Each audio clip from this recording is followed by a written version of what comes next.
এর মধ্যে বাংলাদেশে যেটি খুব আলোচিত হচ্ছে যে প্রধান উপদেষ্টা সাবেক প্রধানমন্ত্রী শেখ হাসিনাকে ফেরত চেয়েছেন, এই বিষয়ে কি একটু সুনির্দিষ্ট করে বলতে পারেন আমাদেরকে? উনি চেয়েছেন, আমি তো আপনাকে বললাম যে ভারতবর্ষের তরফ থেকে সেটার কোনো উত্তর দেওয়া হয়নি। এটা মোটামুটি আগেও উনি যখনই মিস্ত্রির সঙ্গে দেখা হয়েছিল তখন উনি চেয়েছিলেন। প্রথমত তো যতক্ষণ না, এটা তো একটা প্রসেস আছে। এরকম ভাবে আমি বললাম অমুক তোমার বাড়িতে আছে, তাকে আমার কাছে ফেরত দাও, এরকম ভাবে তো করা যায় না। there is a process, plus there are enough clauses in that treaty which allow us not to send back anyone. Bangladesh তো ভারতকে চিঠি দিয়েছে। বাংলাদেশ ভারতকে এ সংক্রান্ত চিঠি পাঠিয়েছে। তো চিঠি পাঠালে হয় না, there is a process. আপনার ওখানে লিগ্যাল প্রসেস আপনাকে ফলো করতে হবে, তারপরেই আপনি you can make a demand. তারপরেও ভারতবর্ষের যে ট্রিটি আছে সেই ট্রিটিতে অনেকগুলো ক্লজ আছে যেটার বেসিসে আমরা না পাঠাতে পারি। এবং আমার মনে হয় যতদূর আমি জানি অল পার্টি মিটিং এ ডিসাইড করা হয়েছে যে শেখ হাসিনাকে আমরা রিফিউজ দেব এবং will treat her with the respect that is due to a head of state. কারণ টেকনিক্যালি আপনার যে interim government, that Sheikh Hasina has not resigned technically. Technically, after interim government is an interim government in the interim till a new government comes or till the old government comes back to power. We are not saying old government will come back to power, but it's an interim government. So it cannot demand its predecessor who should be sent back. ওকে, আর শেখ হাসিনা ভারতে বসে যে সমস্ত বক্তব্য রেখেছেন বা রাখছেন সেটি নিয়ে ভারতের তরফ থেকে কি বলা হয়েছে প্রধান উপদেষ্টাকে? না, ভারতবর্ষ তো এটা নিয়েও আমার মনে হয় না খুব একটা কিছু উত্তর এসছে। কারণ শেখ হাসিনা তো কোনো সেরকম ভাবে বক্তব্য রাখেনি। উনি তো এরকম কিছু বলেননি যে এই গভর্নমেন্টকে ফেলে দাও বা এই অমুক পার্টিকে হটিয়ে দাও, এরকম তো কিছু বলেননি। উনি একটা পার্টি ওয়ার্কার্স, যেটাকে একটা বোধহয় লিকড ভিডিও লোকেরা সোশ্যাল মিডিয়াতে চালিয়েছিল যতদূর আমার খেয়াল আসছে, উনি বলেছিলেন যে এই যারা যা করছে এখন, এই যে বিভিন্ন রকমের উপদ্রব করছে, বিল্ডিং 32 নম্বর ধানমন্ডি ভেঙে ফেললো, আপনাদের মুক্তিযুদ্ধের যে মিউজিয়াম ছিল সেটাকে ডিস্ট্রয় করে দিল, লোকেদের রাস্তায় মারছে, লিঞ্চ মব, লোকেদের ধরে বিনা কোনো মারছে, ডাকাতি হচ্ছে, বাড়িতে ঢুকে যাচ্ছে, তছনছ হচ্ছে। এরা যারা করছে তাদেরকে একদিন না একদিন তাদেরকে বিচারের সামনে সম্মুখীন হতে হবে। সেটা কি ভুল বলেছে? আমার তো মনে হয় ইউনূস সাহেবেরও সে কথা বলা উচিত। উনি it is surprising to us যে দেশকে চালাচ্ছে তার নাকের ডগায় রাষ্ট্রের যিনি রাষ্ট্রকে ফাউন্ড করেছিলেন তার বাড়িকে বুলডোজার দিয়ে ধ্বংস করা হচ্ছে। Police is silent, army is silent.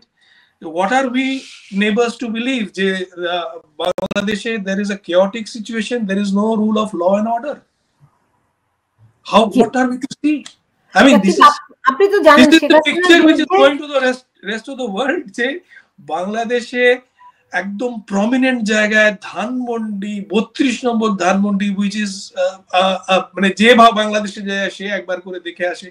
আমার যতদূর মনে হচ্ছে আপনি এবং আপনার এক বান্ধবী যিনি একটা টেক কোম্পানি চালাতো বাংলাদেশে, নামটা এখন আর বলবো না, টিভিতে কারোর নাম দেওয়া উচিত না, আপনারাই আমাকে 32 নম্বর ধানমন্ডি দেখিয়েছিলেন একবার আমার দ্বিতীয় কি বোধহয় ট্রিপে। এবং এত বড় একটা জায়গাকে ধ্বংস করে দিল, বুলডোজার নিয়ে এলো। বুলডোজার তো পাবলিক ওয়ার্কস ডিপার্টমেন্টের বুলডোজার ছিল যতদূর আমরা বুঝতে পারলাম, সেটাকে নিয়ে এলো, ধ্বংস করলো। It seems almost state sponsored. আমরা বলি 32 নম্বর হচ্ছে বাঙালির ঠিকানা, আমাদের সবার ঠিকানা, কারণ ওখানে আমাদের সব ইতিহাসের কি বলবো সূতিকাগার, তাই না? সুতরাং এটা আমার প্রতিবেশী আছে মেজর জেনারেল ভট্টাচার্য, উৎপল ভট্টাচার্য, উনি তখন ইঞ্জিনিয়ার্স ইয়াং অফিসার ছিলেন, ক্যাপ্টেন ছিলেন। উনি আমাকে এখনো গল্প করেন যে উনি কি করে আরেকজন যে ওনার বস ছিল তার সঙ্গে উনি গেছিলেন শেখ মুজিবের ফ্যামিলির কাছে এবং তাদেরকে নিয়ে 32 নম্বর ধানমন্ডি অব্দি ওনাকে কাজ দেওয়া হয়েছিল যে আপনি গিয়ে ওনাদের পৌঁছে দিয়ে আসবেন। এবং তিনি লাস্টে উনি লেফটেন্যান্ট জেনারেল উৎপল ভট্টাচার্য, উনি আমাদের ইঞ্জিনিয়ারিং চিফ হয়েছিলেন শেষে আর ইন্ডিয়ান আর্মি। তো ভালো ভালো স্মৃতি আছে আমাদের সেই ওই বাড়িটাকে নিয়ে। আপনাদের তো নিশ্চয়ই থাকবে, আপনাদের জন্য তো ওটা বিরাট একটা ঐতিহ্য। শেষ হয়ে গেল। এখন এটা নিয়ে বলতে গেলে আসলে কষ্টই হয়, কি আর বলা যাবে বলুন।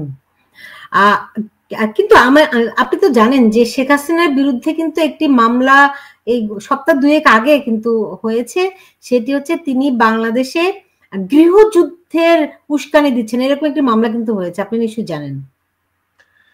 সেটা ইন্টারনাল অ্যাফেয়ার অফ বাংলাদেশ, সেটা নিয়ে ন্যাচারালি ভারতবর্ষ কোনো মন্তব্য তো নিশ্চয়ই করবে না। গৃহযুদ্ধ উস্কানি, তাহলে তো মানে অনেকগুলো আপনাদের অ্যাডভাইজারদের বিরুদ্ধে বিভিন্ন রকমের কেস আছে। বাংলাদেশ তো 150-র উপরে মিলিটেন্টস, যারা কনভিক্টেড মিলিটেন্টস, যাদের अगेंस्ट টেররিজম রিলেটেড চার্জেস আছে, তাদের ছেড়ে দিয়েছে। আমরা তো সেটা নিয়ে মোর ওয়ারিড যে এই যে লোকগুলোকে ছেড়ে দেওয়া হয়েছে, এরা কি করবে, এরা কবে বাংলাদেশে বোমা ফাটাবে, কবে আবার বর্ডার পার করে আমাদের এখানে বোমা ফাটাবে। That is what the real worry is. যদি ধরে নিন বাংলাদেশ নিয়ে ওয়েস্টার্ন কান্ট্রিজরা এই মুহূর্তে চিন্তা করে না বেশি, সত্যি কথা বলতে, তাদের অনেক অন্যরকম চিন্তা, ট্যারিফ ওয়ার, চায়না, ইউক্রেন, অনেক চিন্তা আছে, গাজা। কিন্তু যদি কেউ চিন্তা করে তাহলে এটা নিয়ে বাড়ি করে যে এই যে টেররিস্টদের ছেড়ে দেওয়া হয়েছে, এত কষ্ট করে এদের ধরা হয়েছিল, সেই টেররিস্ট গুলোকে ছেড়ে দিয়েছে, আবার যদি তারা কিছু করে, বাংলাদেশকে তো আফগানিস্তান বানিয়ে দিতে পারে, সেটা তো হতেই পারে। কিন্তু তার থেকে বড় ডেঞ্জার হচ্ছে যে আশেপাশের জায়গাগুলো বা এমনকি ওয়েস্টার্ন কান্ট্রিজ গুলোকে কিভাবে তারা মানে উপদ্রব করতে পারে। That is the bigger challenge, that is the bigger worry. এবং যা আমরা পার থেকে যেগুলো শুনছি সেগুলো তো খুব একটা ভালো সুমধুর কথা কিছু শুনতে পাচ্ছি না। আমরা কি কি শুনতে পাচ্ছি একটু যদি বলেন, কারণ আমরাও কিছু জিনিস শুনতে পাচ্ছি নিঃসন্দেহে সেটি উদ্বেগজনক। তারপর আমি আপনি আমাকে একটা জিনিস বলুন যে কোন আমাদের ইন্ডিয়ান অফিসিয়াল কোন রকমের নেগেটিভ কমেন্ট করেছে বাংলাদেশের সম্বন্ধে আজ অব্দি, between 5th August end now? কোন ইন্ডিয়ান অফিসিয়াল, কোন ইন্ডিয়ান মিনিস্টার, সেন্ট্রাল মিনিস্টার কোন রকমের নেগেটিভ কমেন্ট করেছে? কেউ করেনি। আপনি আমাকে একটা বলুন যে রেসপন্সিবল ভারতীয় নিউজ পেপার বা টিভি চ্যানেল কোন রকমের, অনেক শুনছি যে ভারতীয় নিউজ চ্যানেল নাকি ভুয়া নিউজ করছে বাংলাদেশ। কলকাতার অনেক চ্যানেল থেকে কি সমস্ত খবর করে, আমি হ্যাঁ, সেগুলো YouTube channel, they are not recognised media. যদি কোনো মেজর মিডিয়া হাউস করে থাকে আপনি বলুন, কোনো কিছু করেনি।